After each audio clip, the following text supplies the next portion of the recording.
Film dimulai ketika seorang gadis tiba di lingkungan barunya.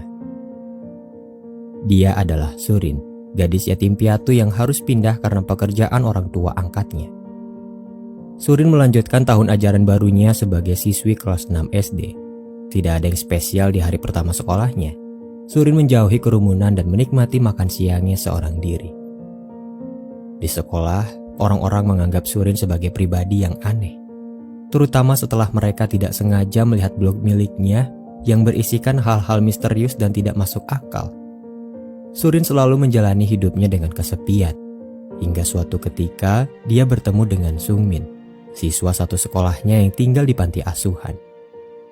Sejak saat itu, Sungmin mulai tertarik dan selalu memperhatikan Surin dari kejauhan. Saat pulang sekolah, Surin memergoki Sungmin yang terus mengikutinya dari belakang.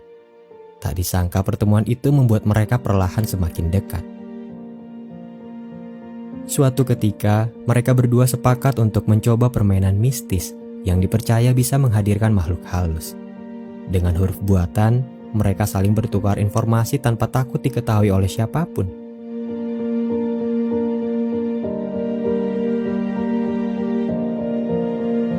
Sesampainya di rumah Surin, mereka menyiapkan segala keperluan untuk memulai permainannya. 대답 써져 있어? 내 거 먼저 봐.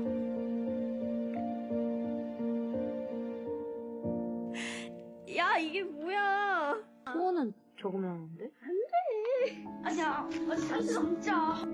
Sejak saat itu, mereka berdua semakin dekat dan selalu menghabiskan hari dengan bermain bersama. Di suatu hari, mereka berdua menemukan rumah terbengkalai di tengah hutan.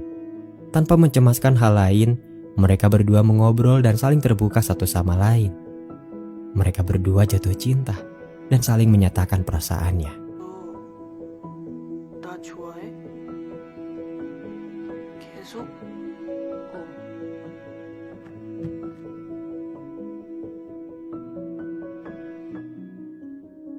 Walaupun terasa canggung, pada akhirnya mereka bisa menjalani hari seperti biasanya.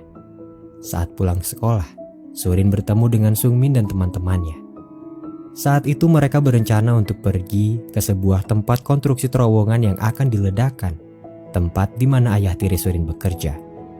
Tidak lama dari itu, Surin ikut bersama mereka, walaupun sempat ditolak karena dia satu-satunya perempuan di kelompok tersebut. Setibanya di perbatasan, satu di antara mereka memutuskan untuk pergi karena melupakan sesuatu. Ketika mereka melanjutkan perjalanan, Surin memotret teman-temannya itu sebagai bentuk kenang-kenangan. Setelah menyusuri hutan, mereka akhirnya tiba di lokasi terdekat dari terowongan. Namun tidak ada satupun ledakan yang mereka dengar walau sudah menunggunya cukup lama. Hingga suatu ketika, mereka menemukan sebuah gua kecil yang cukup dalam dan muat untuk mereka masuki bersama. Setibanya di dasar gua, mereka terkejut ketika melihat sebuah telur nampak bercahaya dari dalam air. Mereka semakin penasaran dan bertanya-tanya, benda apa itu sebenarnya? Dengan sukarela, Sungmin menyelam ke dalam air dan mengambilnya.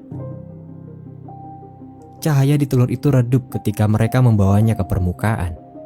Salah satu di antara mereka yang bernama Taesik berkata bahwa itu adalah telur monster yang bisa melahap waktu. Dia mengetahui rumor itu dari mendiang kakeknya yang bercerita bahwa akan ada gua yang muncul setiap bulan purnama, dan mereka datang di waktu yang tepat.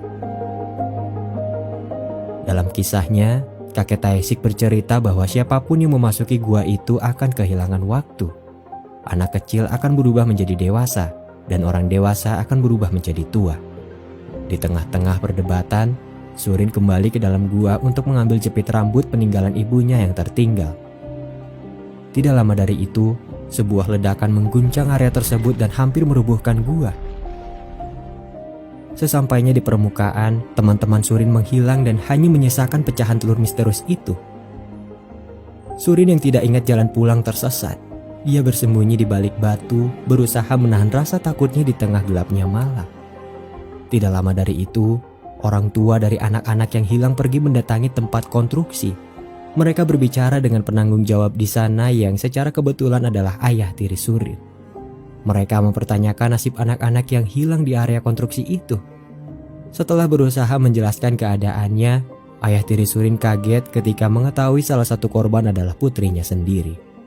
Keesokan harinya, polisi beserta tim ekspedisi mencari keberadaan anak-anak. Naasnya mereka hanya menemukan Surin yang tidak sadarkan diri. Walaupun hubungan mereka kurang baik, ayah tiri Surin tetap mengkhawatirkannya. Setelah kondisinya pulih, Surin menjelaskan semua kejadian yang dia alami di hadapan detektif dan ayah tirinya. Tentu saja penjelasan itu sulit diterima oleh akal sehat manusia dan tidak ada satupun di antara mereka yang percaya dengan perkataannya. Tidak lama dari itu, Surin diberi kesempatan untuk membuktikan keberadaan gua dan sisa pecahan telur yang dia maksud. Namun sayangnya dia lupa di mana letak gua itu berada.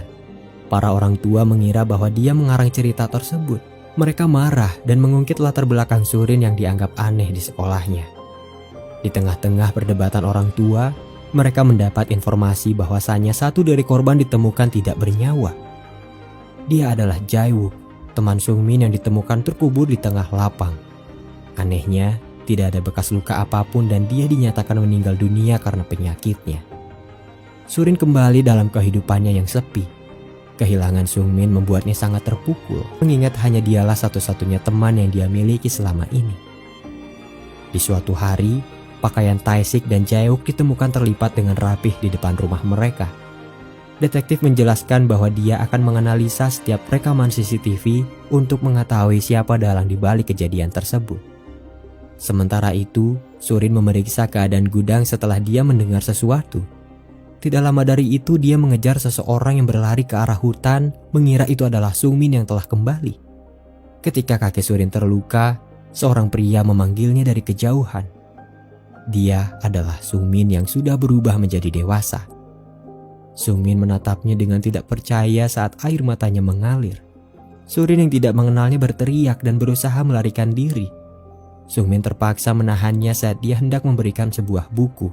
Surin yang panik menggigit tangan Sungmin dan berlari saat buku itu terjatuh. Sungmin mengejar, namun sayangnya dia tidak sempat karena ayah Surin datang dari kejauhan. Dengan panik, Surin berkata bahwa dia diikuti seorang pria yang mencurigakan. Polisi mulai melakukan pencarian dan mereka menyimpulkan bahwa tragedi hilangnya anak-anak merupakan kasus penculikan. Tidak lama dari itu, polisi menemukan buku catatan yang sebelumnya ingin diberikan Sungmin. Surin yang mengetahui itu terkejut ketika melihat buku itu ditulis menggunakan huruf yang dia buat. Dengan kaget, Surin mengakui buku itu miliknya dan mulai membacanya. Ternyata buku itu berisi penjelasan Sungmin atas apa yang terjadi kepada dia dan teman-temannya. Saat itu, ketika Surin kembali ke dalam gua, Sungmin dan teman-temannya memecahkan telur misterius itu untuk memastikannya. Namun tidak ada apa-apa selain gelombang kejut yang keluar dari telur itu. Sungmin masuk ke dalam gua untuk mengajak Surin kembali. Namun anehnya, semua objek yang ada di sana termasuk Surin diam tidak bergerak. Ketika Sungmin keluar, dia dan temannya baru menyadari bahwa waktu di dunia yang mereka pijak telah berhenti.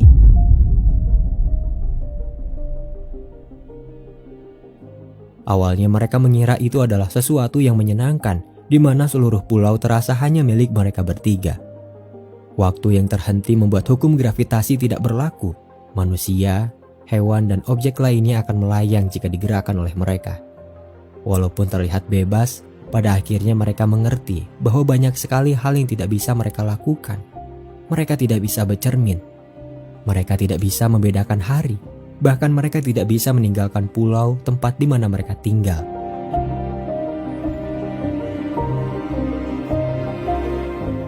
Hari demi hari mereka lalui bersama, tinggal di dalam mal yang megah dan tidak perlu mengkhawatirkan makanan.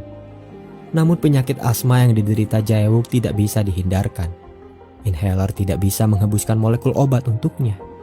Jae-wook terus bertahan dengan kondisinya yang semakin parah, hingga suatu ketika, Sungmin dan Tae-sik menemukannya dalam kondisi tak bernyawa. Mereka menyesal karena terlambat menyadarinya. Sejak saat itulah, Jae-wook dikuburkan di tengah lapang bermain.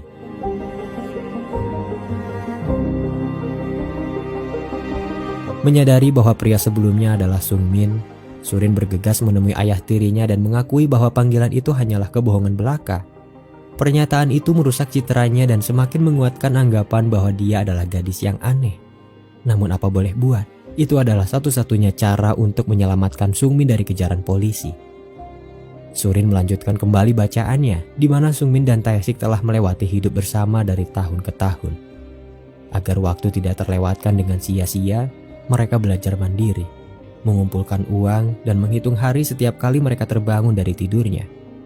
Dalam perhitungan, tidak lama lagi mereka akan genap berusia 20 tahun. Itu artinya mereka akan dinyatakan dewasa dan seperti apa yang diceritakan kakek Tae-sik, mereka akan segera kembali. Untuk mempersiapkan hal itu, mereka membawa beberapa perlengkapan dan tinggal bersama di rumah hutan, tempat di mana Sungmin dan Surin selalu bermain bersama. Namun, penantian mereka semakin tidak menentu karena waktu tak kunjung berjalan. Mereka semakin bertanya-tanya konsep dewasa seperti apa yang bisa membuat mereka kembali. Mereka berdua semakin tertekan dan hampir gila menghadapi kenyataan itu. Satu hal yang harus mereka pertahankan adalah keinginan untuk hidup dan selalu berpikir positif. Akan tetapi, harapan dan kenyataan yang tidak sejajar membuat Tae-sik menyerah dan dia menghilang tiba-tiba. Sungmin menjelajahi seluruh pulau untuk mencarinya. Walaupun tidak membuahkan hasil, Sungmin menyadari satu perubahan yang berarti di mana bulan perlahan mulai menampakkan dirinya.